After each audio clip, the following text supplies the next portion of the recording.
Wind in the Willows, Chapter 1, Part 2, The Riverbank. "What are you looking at?"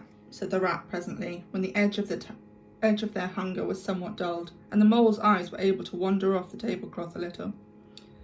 "I am looking," said the mole, "at a streak of bubbles that I see travelling along the surface of the water. It is a thing that strikes me as funny." "Bubbles? Oh," said the rat, and chirruped cheerily in an inviting sort of way. A broad glistening muzzle showed itself above the edge of the bank, and an otter hauled himself out and shook the water from his coat. "Greedy beggars," he observed, making for the provender. "Why didn't you invite me, Ratty?" "This was an impromptu affair," explained the rat. "By the way, my friend, Mr. Mole." "Proud, I'm sure," said the otter, and the two animals were friends forthwith. "Such a rumpus everywhere," continued the otter. "All the world seems out on the river today. I came up this backwater to try and get a moment's peace, and then stumbled upon you fellows. At least, I beg your pardon, I don't exactly mean that, you know." There was a rustle behind them, proceeding from a hedge wherein last year's leaves still clung thick, and a stripy head with high shoulders behind it peered forth on them. "Come on, Badger," shouted the rat. The badger trotted forward a pace or two, then grunted, company," and turned his back and disappeared from view. "That's just the sort of fellow he is," observed the disappointed rat. "Simply hates society. Now we shan't see any more of him today." "Well, tell us who's out on the river." "Toad's out for one," replied the otter, "in his brand new wager boat, new togs and new everything."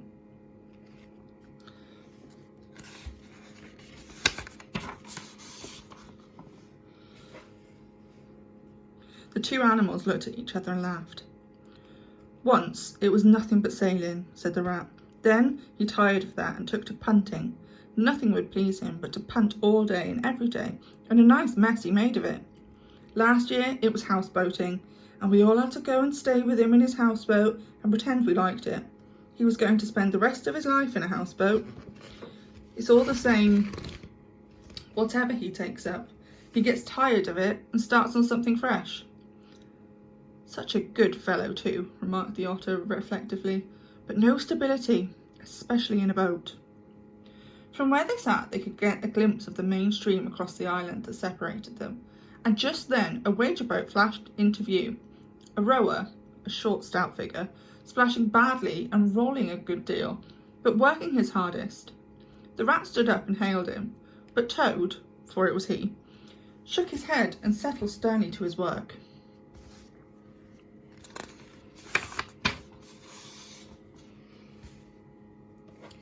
"He'll be out of that boat in a minute if he rolls like that," said the rat, sitting down again. "Of course he will," chuckled the otter. "Did I ever tell you that good story about Toad and the lock keep? It happened this way. Toad, an errant mayfly, swerved unsteadily athwart the current in the intoxicated fashion affected by young bloods of mayflies seeing life. A swirl of water and a glop, and the mayfly was visible no more. Neither was Otter. The mole looked down, his voice still in his ears, but the turf whereon he sprawled was clearly vacant. Not an otter to be seen, as far as the distant horizon. But again there was a streak of bubbles on the surface of the river. The rat hummed a tune, and the mole recollected that animal etiquette forbade any sort of comment on the sudden disappearance of one's friends at any moment, for any reason, or for no reason whatsoever. "Well, well," said the rat, "suppose we ought to be moving. I wonder which of us had better pack the luncheon basket." He did not speak as if he was frightfully eager for the treat. "Oh, please let me," said the mole. So of course the rat let him. Packing the basket was not quite such pleasant work as unpacking the basket. It never is, but the mole was bent on enjoying everything, and although just when he had got the basket packed and strapped up tightly, he saw a plate staring up at him from the grass, and when the job had been done again, and the rat pointed out a fork which anybody ought to have seen, and last of all, behold, the mustard pot, which he'd been sitting on without knowing it. Still, somehow, the thing got finished at last, without much loss of temper.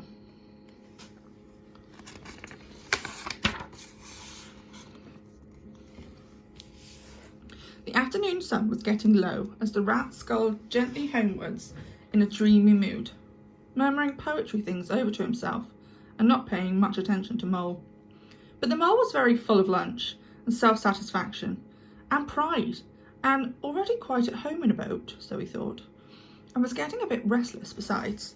And presently he said, "Ratty, please, I want to row now." The rat shook his head with a smile. "Not yet, my young friend," he said. "Wait till you've had a few lessons. It's not as easy as it looks."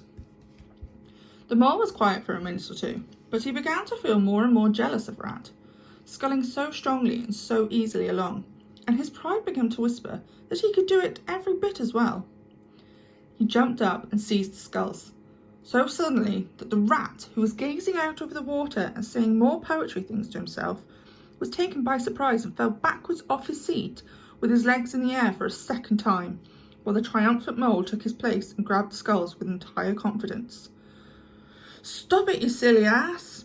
cried the rat from the bottom of the boat. "You can't do it, you'll have us over."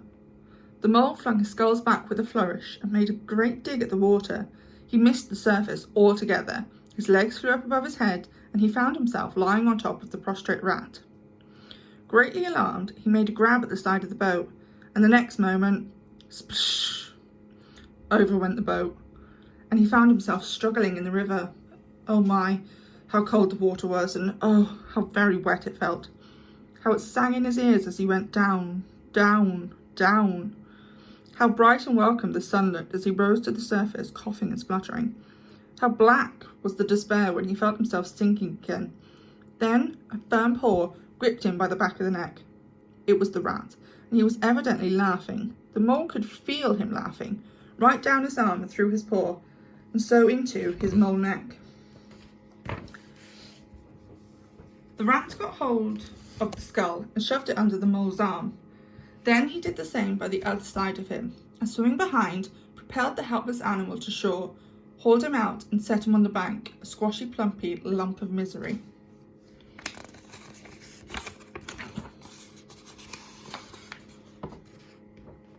When the rat had rubbed him down a bit and wrung some of the wet out of him, he said, "Now then, old fellow, trot up and down the towing path as hard as you can, till you're warm and dry again, while I dive in for the luncheon basket." So the dismal Mole, wet without and ashamed within, trotted about until he was fairly dry, while the rat plunged into the water again, recovered the boat, righted her, and made her fast, fetched his floating property to shore by degrees, and finally dived successfully for the luncheon basket and struggled to land with it. When all was ready for a start once more, the Mole, limp and dejected, took his seat in the stern of the boat, and as they set off, he said in a very low, broken voice, broken with emotion, "Ratty, my generous friend, I am very sorry indeed for my foolish and ungrateful conduct. My heart quite fails me when I think how I might have lost that beautiful luncheon basket. Indeed, I have been a complete ass, and I know it. Will you overlook it this once and forgive me, and let things go on as before?" "That's all right, bless you," responded the rat cheerily. "What's a little wet to a water rat? I'm more in the water than out of it most days. Don't you think any more about it, and look here, I really think you'd better come and stop with me for a little time. It's very plain and rough, you know, not like Toad's house at all, but you haven't seen that yet. Still, I can make you comfortable, and I'll teach you to row and to swim, and you'll soon be as handy on the water as any of us." The Mole was so touched by his kind manner of speaking that he could find no voice to answer him, and he had to brush away a tear or two with the back of his paw. But the rat kindly looked in the other direction, and presently the Mole's spirits revived again, and he was able to give some straight back talk to a couple of moorhens who were sniggering to each other about his bedraggled appearance. When they got home, the rat made a bright fire in the parlour and planted the Mole in an armchair in front of it. having fetched down a dressing gown and slippers for him and told him river stories till supper time. Very thrilling stories they were too, to an earth-dwelling animal like them all.